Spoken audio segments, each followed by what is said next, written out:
நான் சொல்கிறேன், இந்த 5 வழியை ஃபாலோ பண்ணிங்கன்னா பணத்தை ஈர்க்கிற மேக்னெட்டாக நம்ம மாறிடலாம். அந்த பணத்தை நம்மளால் ஈர்க்க முடியாதனால தான் உறவு முறை பிரச்சனை.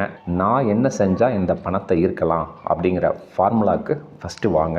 ஃபஸ்ட்டு ப்ராசஸ் அந்த பயத்தை அடித்து தூக்கணும். 2வது பாயிண்ட் என்னன்னாங்க, அக்செப்டன்ஸ், ஏற்றுக்கொள்ளுதல். அதாவதுங்க, நிறைய பேர் நம்ம என்ன நினைக்கிறோன்னா, இது நல்லது, இது கெட்டது. 3வது பாயிண்ட் கிராட்டிடியூட், நன்றியுணர்வு. எல்லாருக்குமே தெரியும், எல்லாருமே நன்றியுணர்வாக இருக்கிறீங்க, ஏன் நடக்கலை?